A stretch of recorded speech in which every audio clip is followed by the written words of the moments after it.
And we're live. Welcome, ladies and gentlemen, to the Coin Republic podcast. My name is Shorab Acharya. A few days ago, I was a keynote speaker at an event. This was a hybrid event. Part of it was done on the metaverse, part of it on Web 2.0 platforms, and part of it was done on an offline place. It was a restaurant. This was called NFT Malam. People are talking about it. It's buzzing quite a lot. So what we're bringing together, we're trying to understand from the founders of NFT Malam, the event and the organization, how networking and event will change the force of Web 3.0. Remember, we're quite active on Clubhouse. If you're not following us, it's called the Coin Republic Crypto. Join the discussion. Without a further ado, it is my honor to introduce you to the screen Mr. BK Han, Sean, and Mike. Welcome, Hello, gentlemen. everyone. Hi, hi, hi. Hello. Hello. You Thanks for having guys, us, Sarah. I am more than honored to have you. BK has been here for like I think 2 3 interviews before, but welcome for the first time, you guys, to the Coin Republic. First thing first, we want to get a crisp introduction. What do you guys do within the community, and what is your background? I want to hear it from the horse's mouth. BK has already spoken twice or thrice in the interview before, so let's start with Mike. If you would like to introduce yourself. Of course, of course. Thank you, everyone. My name is Michael. I've been in the blockchain space for probably the last 4 years. We had a small ICO, and then recently I get to know BK, and he was the one that introduced me to the NFT world, and it's really exciting. I joined him in Clubhouse. I was listening and learning, and and then recently, Fanfare, we are actually going into Web3. Web3 meaning that we are a Web3 social commerce company. Yeah, so that's where we are, and yeah, so that's it for now. Sorry, my It's dog is a little interesting. bit No, that noisy. I was like, probably it's a Shiba Inu by this point. Even your dog is Web 3 now. But Sean, you're in a Yes, car sir. right now, parked somewhere you're in hmm Singapore, right? Everybody's in Singapore, are they? Yep, Yes, we're all in yes, Ev- we Singapore right are. now. Yes. Everybody's in Singapore. Different locations, of course. Sean, your Yes, introduction. sir. Okay. My name is Sean McCulley, and I am the newest member to this community. Up to about 3 weeks ago, I didn't even know what NFT meant. But thanks to BK and Mike, I now know a bit more about what NFT means. So, what I've done is I've provided a venue for the NFT community to meet once a week, and that would be Thursdays. So far, we've had 4 gatherings. It's been great every single time. We have guest speakers. We have people who go there with plenty of knowledge, or we have people who go there with zero knowledge, wanting to know more about NFT, the metaverse, etc., etc. Okay. Um, in the last 3 weeks, I've decided to actually start my own little NFT thing. So I have a partnership with a very, very good artist whose name is Elvindo, and together we created a company called Atas, ARTPAS, and we have come up with some NFT uh, extravaganza art with the help of Mr. BK, who's guided us along the way, and of course, Mike has provided us with a lot of input as well. So you'll get more details of it later on. You'll be able to see us on OpenSea, and yeah, that's pretty much it. And my restaurant's called Gaijin. For most people who don't know what Gaijin means foreigner in Japanese. So if you're not Japanese, you're Gaijin basically. And I do Japanese food. I also do some Chinese food and some other business. I'm a food guy, but now I'm getting on to the NFT bandwagon. So, so the restaurant, Okay, does the restaurant belong to you? yes, it does, sir. Oh shit! Now I got the equation. So it Yeah. was. By the way, the those who haven't NFT Malam's official YouTube channel, you can see the offline venue, which is his restaurant. Check it out. If it goes around, maybe if you're in Singapore, if you're looking at this, you could maybe be a part of NFT Malam offline. That would be cool. So thank you, Sean. Now we move to Thank you. the OG in the game, if I may put, because he is probably a party animal. Because in the name of events, he has been throwing parties. 99 exhibition has been a party. Superstars Award has been a party. He has been a part of that as well. And now NFT Malam, Mr. Party Goer, would you like to introduce yourself? Okay, thank you. I should say, Sharaf is like old friends. My name is BK Han. I'm the founder of NFT Malam for the purpose of this podcast interview. I'm also the founder for Metaverse Generation, where we been organizing online events during the pandemic on Clubhouse. We've organized 3 events so far. Each event has 99 NFT projects where we showcase them half hourly. So it's usually about 50 plus hour non-stop events for the NFT 99 exhibition. And it's got more than 99. We wanted 99, actually it ended up more than 99 projects. So that's where we did all the online community, online events, showcasing people online. That was also because of pandemic, and it was wonderful. It was really good. We meet a lot of people all over the world, from any corner, from any background. So that was how I started about a year and a half ago, and then when the pandemic is more or less over, we have a chance to have a physical event. That's where Mike introduced Sean and brought me this nice, beautiful Japanese restaurant with a lot of paintings, with a lot of art on it. And I was immediately say, wow, this is a kind of place that can really start off online, offline events. And it was nice enough for Sean to, at that time he didn't know what was NFT, but he said, okay, let's do it. So we sprung into actions like almost less than 10 days. We got NFT Malam lined up, and then the idea of NFT Malam was actually to have not just online, offline, in one location, in multiple location. Yeah, that is it. That is Do you want to know interesting. why we chose the word Malam? Now Okay, Malam that's is actually that's a an inter- Malay that is word. a It that stands is a for let me ask the question. Okay, so Okay. Malam. so I shouldn't cut you off Okay, there. Malam. Yeah. No, I'm the journalist over here. But listen to me. This sounds so cool. This sounds so cool. Malam. When you say it was so sexy, it's panache. It's like, it's so NFT-ish. First of Yeah. all, how did you come up with it, and what does it mean? Anybody wants to take the question? Malam, malam. Well, you can say it a couple of ways, right? You can say malam, or you can call it malam. But you're right, Malam. malam Malam. sounds kind of sexy, doesn't it? Malam. Yeah, but it basically means night. So it's a Malay word. It means Yeah. night. So it's used very widely in Singapore, in other parts of Asia. When you want to say, let's meet at night, let's meet malam, you know? Yeah. So I How do you think say good what, night, Sean? selamat malam, right? Isn't that right? Selamat Salam malam. malam. Yeah. Yeah, or Wow. night market. The Malays love to go to a night market. It's called Night pasar market. pasar malam. Pasar Pasar malam. Yeah, malam. Yeah. yeah, that's right. There's one Pasar malam. happening right here next door right now. So Really? So cool. cool. Right Yeah. across the Yeah. road. Okay, Currently, that's yeah. pretty cool. Yeah.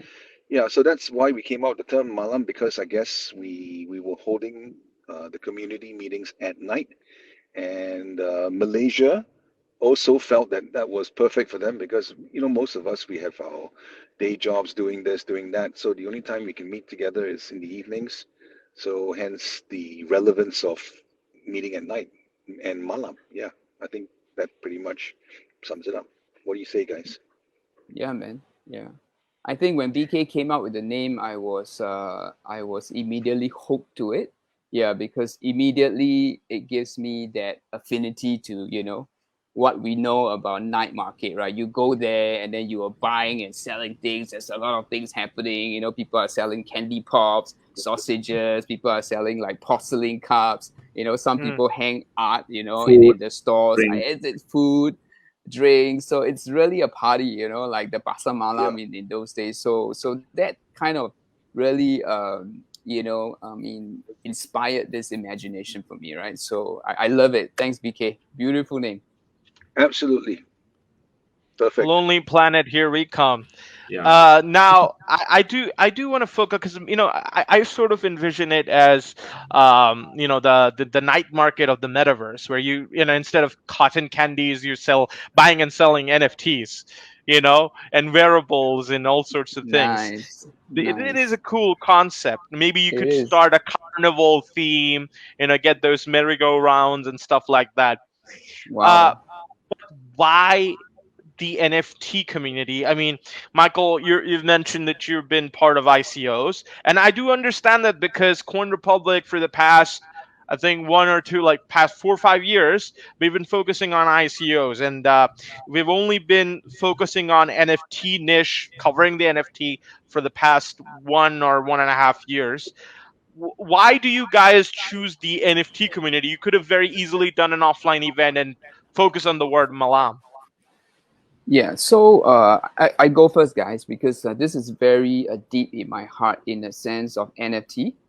So like I say, I've done ICO. I know a little bit of blockchain. I know what it does. But what's interesting about NFT when I got to know it is this, right? So my personal conviction about NFT is that I used to think that ideas are free, right? I had millions of ideas every day. Every day I'll sit with Sean and sometimes we go for a beer and say, hey, let's come up with this script. Let's come up with this idea. We are writing scripts together. We were writing really cool scripts, and then he would churn out some stuff and we will like be talking, Yeah, and man. it's beautiful. But a lot of these, when it doesn't get into, say, a film, it just remains as a script, and there is, anybody can kind of take it away, right? So there is kind of like no value in ideas per se, right? So when I was first introduced to NFT, it was basically world changing for me, because then every idea that I had, every picture that I conceive in my mind, I could technically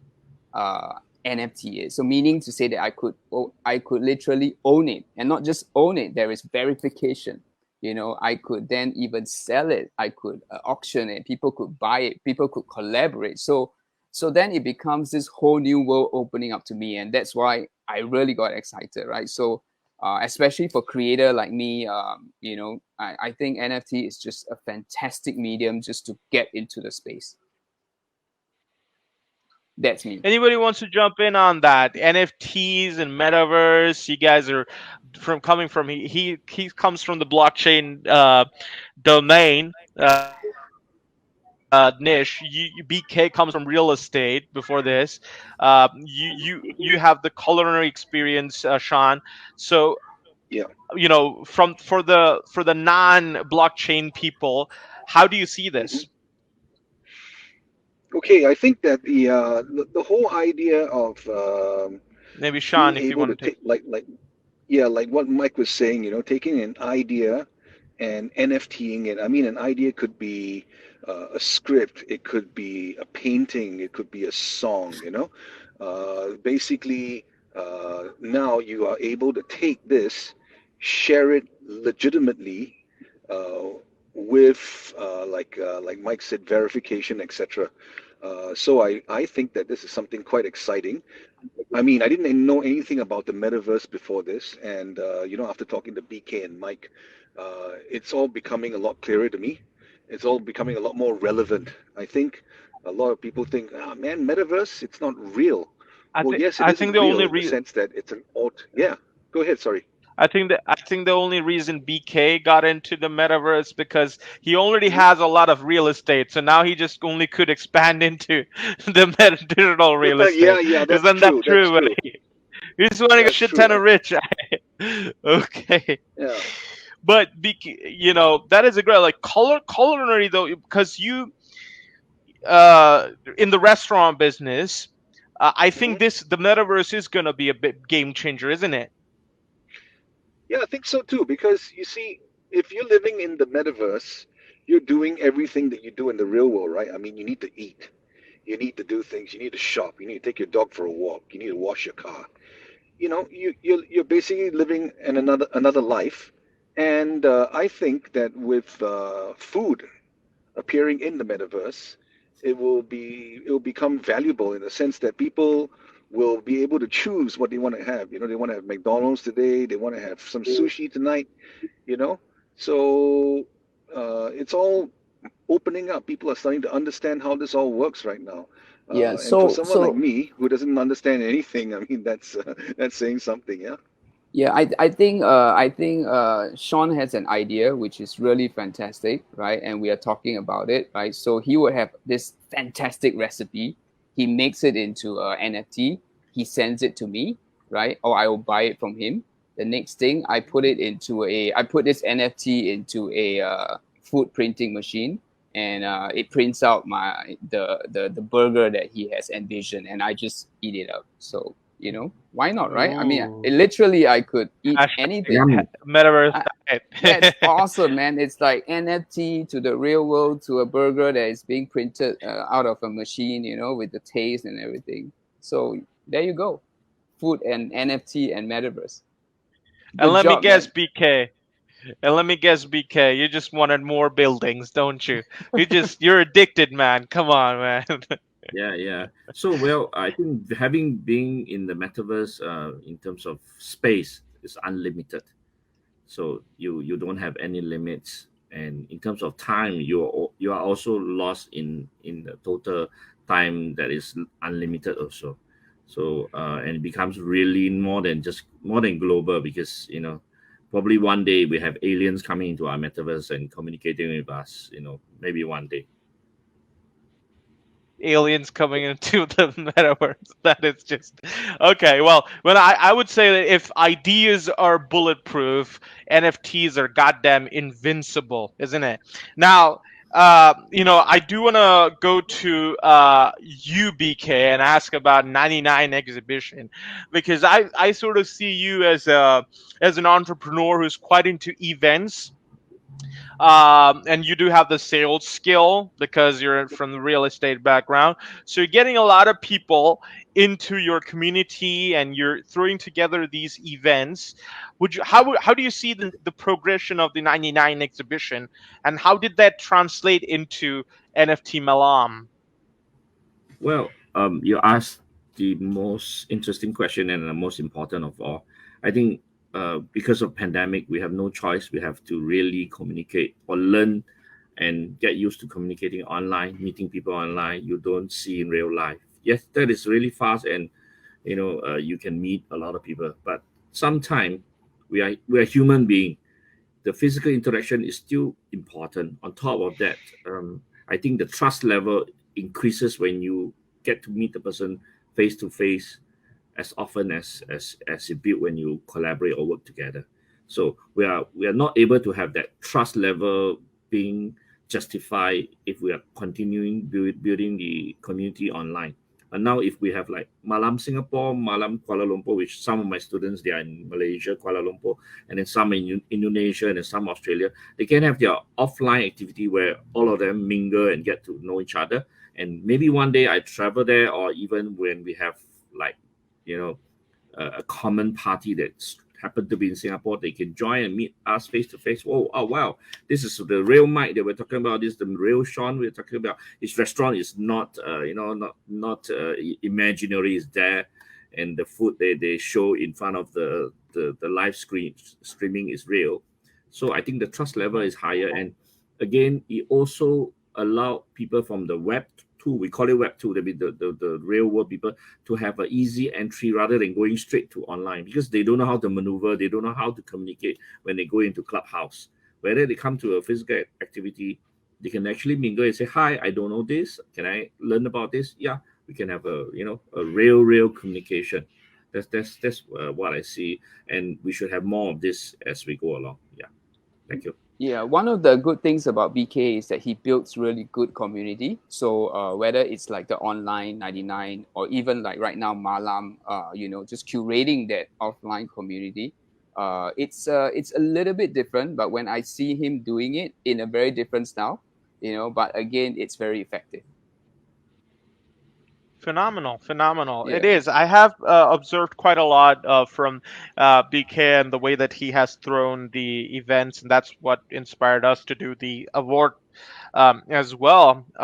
So yeah, I mean, and I've learned quite a lot. I think we are planning on doing the next year's NFT Superstars Award hybrid as well, like Malam.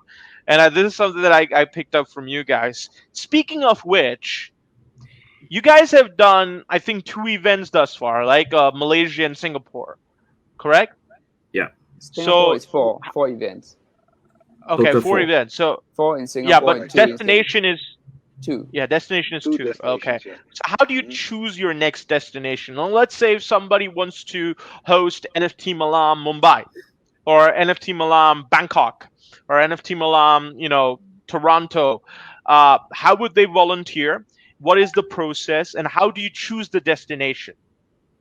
Well, in the initial plan that we are very open to anyone who comes to us and say they are willing to build, or they already have a community, say starting even as little as 5 physical people, and then building to 20. That is good enough. We don't really need a big community from each city, but occasionally when they have events they can have more people, but the core people, maybe 5 to 20 is good enough. It's very effective. The numbers is just right. And then we have Malaysia now. Even Malaysia, we may have a few locations other than just the capital city. And then Australia, we're talking about multiple cities: Melbourne, Sydney, Perth. We're in discussion. In fact, this evening there are going to be more discussion how to springboard the Australia ones. Then India as well, we are in discussion. Bali, Indonesia is in discussion. So we're taking a step at a time. At the same time, we're also adjusting the flow because time zone. We try to, match. So we have people online who are from the Eastern Standard Time, and then they come in the morning. We come in the evening, so we can still overlap and then get those community to come together at the same time. Yeah. Yeah, I Thank you. think it's about harnessing the power of the collective. I think that's important. Yeah, so we don't undermine like small communities. So not all of us can build very, very big communities offline. And I think just by harnessing small little pockets of community all over the world, and we totally aggregate them into, say, the big family on NFT Malam, I think that's the way. That's the way to do this. Yeah. That is the way. I do want to ask from an adoption point of view, because a lot of people who don't know the basics, right? There are a lot of nuances out there on the internet, especially textual definition. So I want to get your definition of the metaverse. Let's start with Mike. How would you define the metaverse? Okay. So for me, a lot of people came to me and talked to me about what the metaverse is about. Some is some virtual cities, and some, everybody is building virtual city. We can buy land, we can put certain things. So my definition of the metaverse is a little bit more philosophical in that sense. I don't believe that we can create the metaverse. I believe that the metaverse creates itself. Ooh, that's a good answer. What about you, Sean? How do you define the metaverse? Oh, after listening to Mike, I'm not sure if my idea of the metaverse aligns with his, but he's got a great point there about the philosophical approach to it. But for me, the metaverse is an alternate universe of which, as BK had said before, there's endless possibilities. I I was just thinking about it the other day, and if you were to take everything in the real physical world and put it into the metaverse, there's so many layers, that have not even been explored yet. It's really in its infant phase, and it's going to take time for it to grow, but it's very exciting. And you know, I for one and am subscribing to it right now. You know, and getting to know more about it, reading about it. Uh, Taking some classes from BK over the phone. I mean, he's like a teacher, right? He teaches me a lot of new things about this concept of the metaverse, etc. So yeah, I think it's mind blowing. It's awesome, man. Right. Metaverse, I think is its own universe. It has no end. But BK, what is your definition of the metaverse? Well, I think I'm no different from what Mike just mentioned. And like I always say, in terms of dimensions, there's no limit. In terms of depth, in terms of width, and even in terms of form, the shape of each of us or whatever that's in the metaverse, there's no limitation. Okay, and when you talk about form, you're not even talking about just physical form. You're talking about ideas. You're talking about even dimension as in time. There's no time. There's no daylight. There's no night. There's no me or you. There's as in where we are from geographically. There's no color. There's no such thing as color. There's no age because of no time. Because I can be a young man in metaverse and forever young, or I like to be an old man. I can be forever there, and that's the nothing is within a limit. So you see that once this is happening, it give not. I mean, the second life thing concepts do come in. You know, you can have many second lives. You know, Mike can end up be a sexy lady walking on metaverse, and then he met Sean, who is a happy guy, and then they have a relationship on metaverse. You And know, on real life, in the good old days, they say you could just, hey son, I'm going for a pack of cigarette, and they start their own life. But nowadays, the definition has changed. You could start your own life while being part of the family. So if you saw the Black Mirror, the episode, one of the episodes actually Yeah. explained the similar thing. Once you go onto the metaverse, you are someone else. You live an entirely different life, and you can have multiple different lives. As long as you can enjoy that experience, I think it will change. Yeah.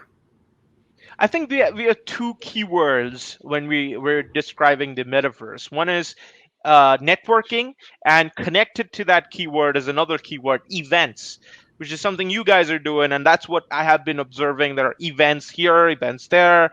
Since you guys are managing an event, my question would be: do you think the metaverse is putting the events on steroids?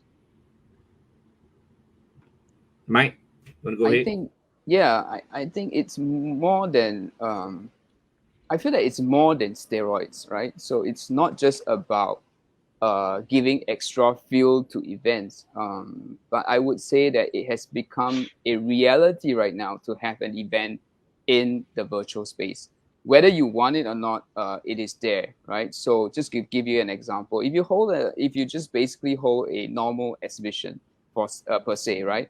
I mean, you have a limit of how many people that could come into your hall, 200 people, say, right? You go to an event. But if you open up into the metaverse, or you open up to a metaverse event, then you can have maybe thousands or even millions of people coming in, right? So it is a reality right now already that people are holding events on in the metaverse. So we're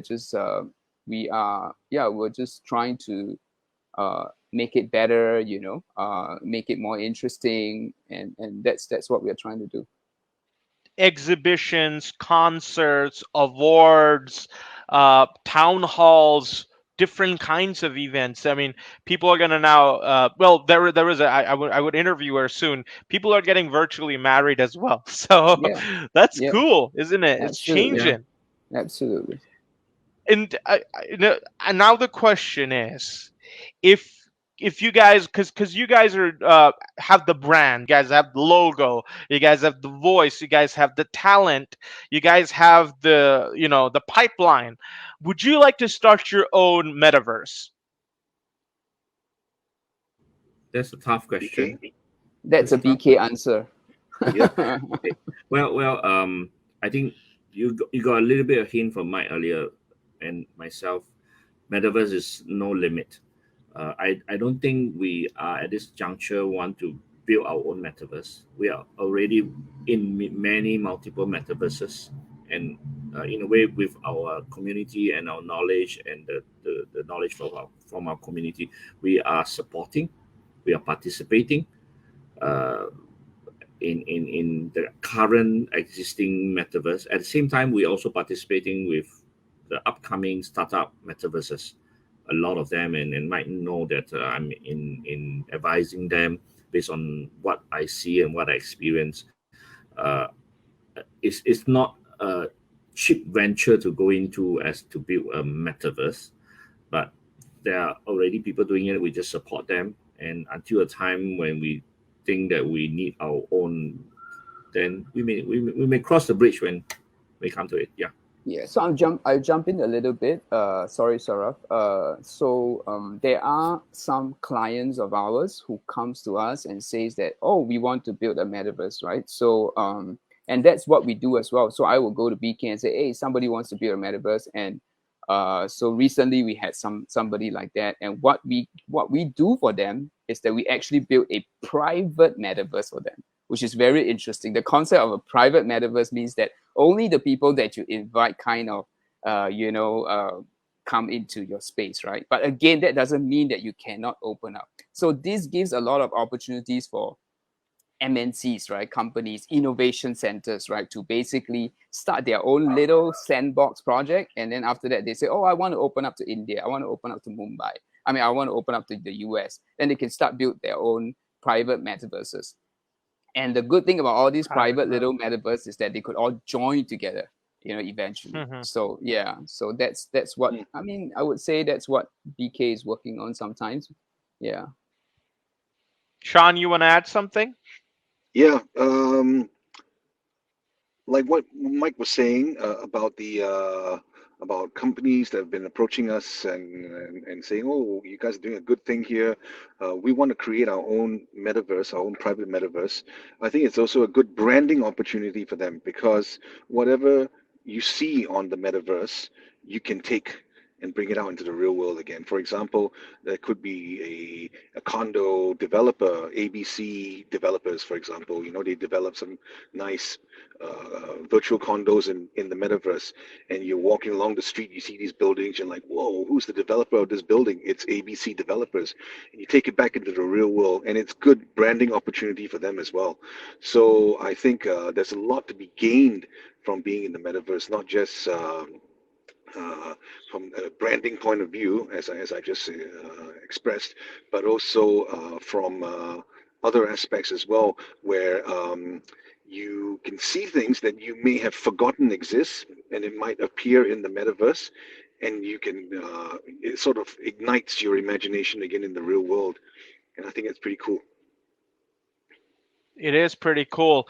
As the clock has ticked about 30-minute plus, every good thing comes to an end. It has been great chatting with you, gentlemen. I think what you guys have doing is quite amazing, and I wish you all the best with it. And I wish you all to interview on our clubhouse later when you guys are free as well, because we got a community there, mutual community. Would we say that? So, any parting words, gentlemen? It's been an honor to have you here. Thank you. I'll go first. Okay. So, well, I think for Malam to be possible and also NFT 99 during the Metaverse generation time, it's not just one person or just a few people. It's actually the whole community. The core team does the work, but the community came to support. Everybody had a good time, and it's a continuing effort. And as the community grow bigger into different region, I think we will continue to evolve. So I want to take this opportunity not to just thanks Coin Republic, who's also building a community, who's also been supporting community, and also whoever that's been supporting us all the way. Yeah, thank you. Parting words, Michael? Yeah. So thank you so much for having us, Raf, and thank you for being part of the community and being a part of the speakers. And I do want to thank all the speakers that come along and really contribute their wonderful knowledge and really just teaching us about their projects and showing us what's possible and just opening our minds to all the great imaginations that we could possibly um, imagine. So yeah, thank you all the speakers on NFT Malam. It's an honor. Sean, any parting words? Any parting words to you, sir? Thank you very much for having us on your podcast. We look forward to seeing you in Singapore, and maybe perhaps Absolutely. getting an NFT I'll, Malam I'll over in have Mumbai, huh? absolutely the Mumbai one. We're definitely gonna talk, and if I come to there, I'm definitely gonna eat all your foods of your restaurant. No worry about that. I got plenty of No, space. I'll take care of you, my friend. All right, there you have it, ladies and gentlemen. Remember, we talked about three, well, actually two keywords: networking and events. Well, the third one would be metaverse. I'm throwing together another keyword, that's community. Congratulations, you are part of our community as well. But if you want to take it to the next step, join our clubhouse, the Coin Republic Crypto, where your voice is also heard. We have the NFT Superstars room every Saturday, as well as we publish regular podcasts over here on our YouTube. Check out our older interview with the EOS.io's returning CEO, Yves LaRose. Probably the video is going to hover around somewhere here. So check it out. I'll see you on the other side. Peace.